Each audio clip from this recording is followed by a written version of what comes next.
Okay, this is going to be my video review of the Geo X Gold Handheld and arcade unit. I purchased this unit a few days ago. I got it in the mail from Target.com and I played it for 3 days. I'm going to give you my impressions of it, my impression of the handheld and the unit hooked to the TV. In case you're thinking of buying it, I'm going to give you my impressions of what I think the value is, the quality of the unit, and all that. Anyway, we're going to start out with what the unit comes with. This is the packaging. A pretty nice box.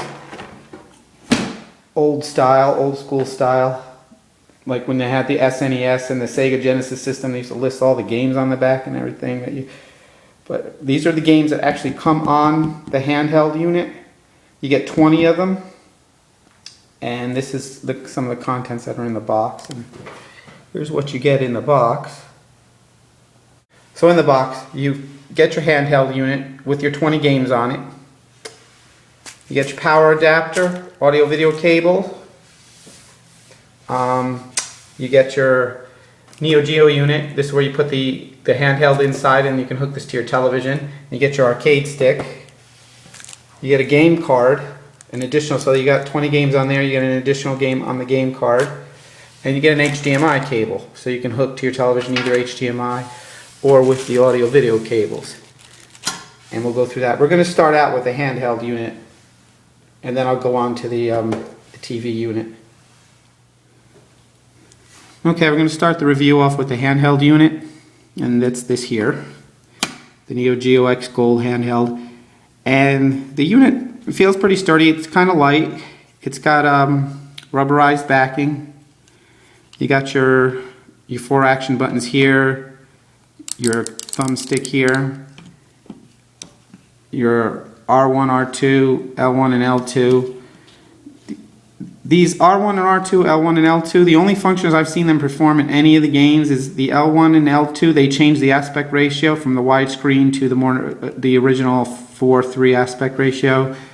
The R1 and R2, they both just pause games. I haven't seen these be used in any of the 20 games that are on here. I haven't tried the game that comes on the card yet, but I don't think that one does either. You either use these action buttons here to play the games. You're either going to use 2 for some games, 3 for other games, or 4 for a couple of fighting games. But otherwise, you don't use any of the others. As for the build quality, it's pretty sturdy. It feels feels good in the hand. It kind of reminds me of like a Dingo system. I don't know if you ever played one of those, the emulator systems. It kind of reminds me of that. I do like the thumbstick as a controller in that it's easy to pull off moves in games, especially fighting games. So the thumbstick feels good. One thing I don't like about the thumbstick is the clickiness. Like I said, it feels good, but the system is meant to be a portable system, so even if you take it out and you're gonna sit in public, put your headphones in so you don't disturb anybody, you still got... And who's gonna want to listen to that? So I like it, but I don't like the clickiness. The action buttons, I did have a problem with mine out of the box, which is the A button sticks. Sometimes it'll get stuck down, other times it's hard to press. All the other buttons work fine, but there's an issue with that button. I did contact the manufacturer, who pretty much told me to return it and get another one. I may do half that suggestion. I'll explain at the end of the video. But the unit itself is pretty good. You do get 20 games on there. These are your 20 games. This will change to your card. If you put the card in the side, right there, that Neo Geo logo will change to whatever game card you have in there. And as far as I know, there's only one out right now. But here's your 20 games. I don't know if you can see them real well.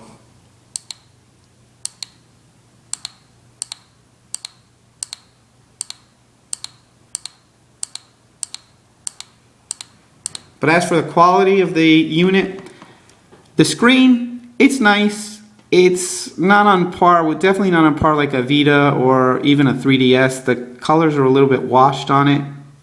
They're kind of muted. I'll show you. I'll compare it to other handhelds I have, a couple with the same games on it. The sound quality of the unit, it's functional. It works. Again, it's not very loud. It kind of, if you played the 3DS XL, it's kind of in that sense that it's kind of low, and again, it's muted. It doesn't, you're not really getting the thunderous stereo sound that you get, like, say from a Vita, which you get the better stereo sound, or even my Xperia Play, which I'm going to go through with some of the games. But so the screen wise and speaker wise, I would say they're decent. They do the job, but they're not great. All right, now you can see the two game units together. This, of course, is the Vita up top, playing the same game that you can download off the PlayStation Store. And this is the Geo X Gold Handheld unit. The sound that's playing right now is from the Geo X Gold Handheld unit. But you can pretty much see what I'm talking about in that. Let me see if I can get these two to line up for a second.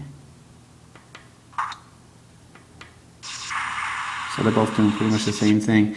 But you can see the color saturation is a lot better on the Vita than it is on the Neo Geo unit. The thing I prefer to play, I would rather play on my PS Vita the same game than play it on the Neo Geo. Also, the buttons and everything feel better on the Vita to me than they do on the Neo Geo. And of course, it's quieter. There's no clicking or anything. But as you can see, what I'm talking about, on the Neo Geo unit, the problem is with the blues and the reds. The blues and the reds are muted. The reds look very much similar to the reds in the background, whereas on the Vita, you can tell the difference between the colors in the foreground and the background. If it's a blue color in the foreground and the background, they're different shades, and on the Vita you can tell. On the Neo Geo, they kind of blend into each other, the foreground and the background. As you can see, the red in the logo looks red on the Vita, looks kind of washed out on the Neo Geo. Again, the Neo Geo screen is decent. It's not great. This is a $250 system compared to what's supposed to be a $130 system. That's the system by itself without the other accessories that come in the gold unit. The gold unit is $200 and you get 20 games on the handheld. The single unit is $130. The Neo Geo alone is $130. I've seen it listed for $130 without the 20 games. Now, I've heard that, I've read on one website that it may be including the 20 games in the single handheld, but I don't know. If it doesn't come with the 20 games, I really don't see the value in it. It's kind of overpriced if you ask me at $130 with no games on it. But you can see the comparison there. I'm also going to compare what I think is the best handheld unit that I've ever owned to the Neo Geo. But right now you're hearing the sound out of the Neo Geo. I'm going to let you hear the sound out of the Vita so you can compare them.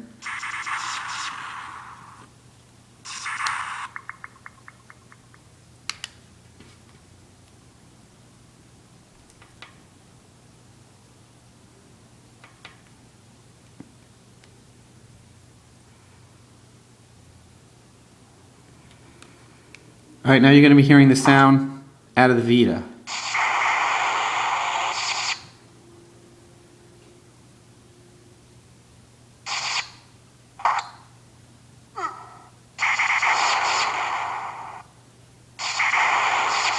You can see the sound quality is much richer out of the Vita. You can actually hear the explosions and the different thumps and everything, and it really sounds good. Or it sounds as good as it's going to be on a handheld unit, whereas on the Neo Geo, again, it's very muted, it's very quiet.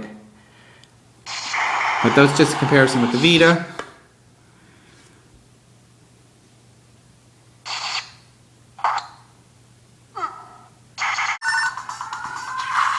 Okay, and this is the Neo Geo X Gold compared with the Xperia Play. And you can see the same game. And right now I have the sound coming out of the Neo Geo Gold. So you can hear the sound, and then I'll compare it to the Xperia Play. But right off the bat, again, picture quality wise, the Neo Geo Gold is very muted. I don't know if you can tell in the video, but on on the Xperia Play, you can see the difference in the color, especially in the foreground. In the background, on the Neo Geo, all the blues are blended. Here you can see the different shades of blue as compared to the background, so they're distinguishable, where they're not so as distinguishable on the Neo Geo X. You can see there the colors are kind of washed out compared to the Xperia Play. Let me see if I can slow that one down a little bit. Or actually, I'm supposed to slow this one down.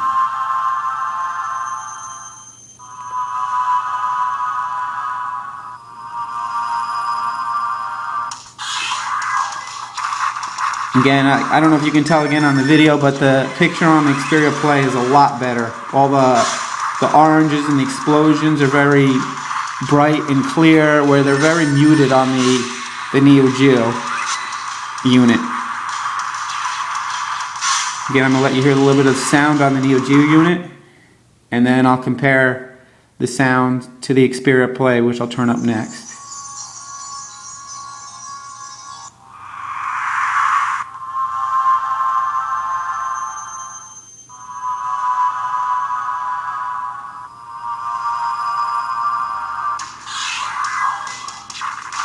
Again, you can see the difference in color saturation.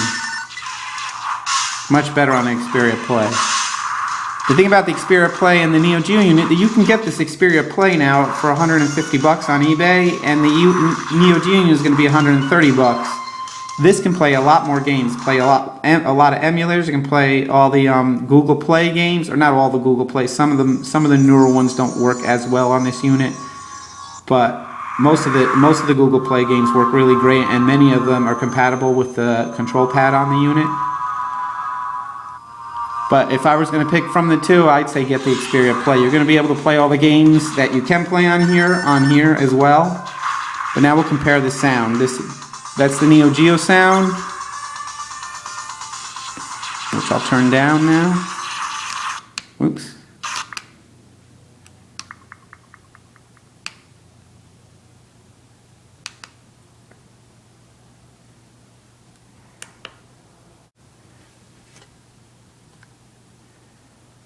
And now I'll let you hear the sound on the Xperia Play.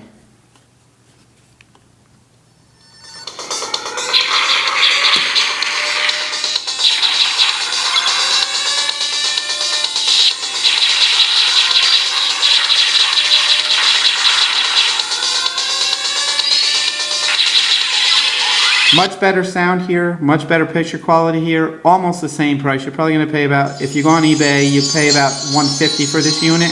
Just look around. I see some of them up above $200. Don't pay that. You can find it for $150. There's plenty of them out there.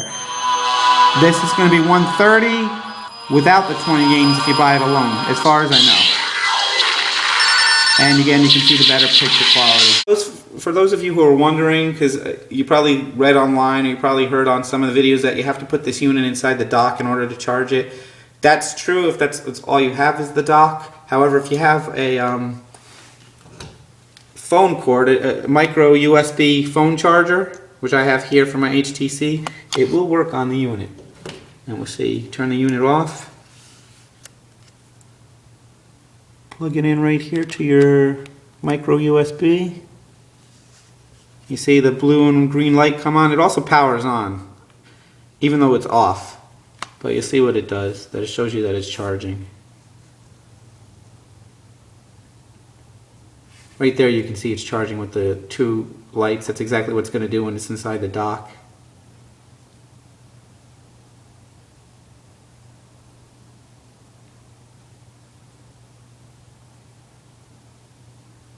But if you leave it alone, it'll also show you that graphic, which means it's charging. Okay? So you can charge it without docking it.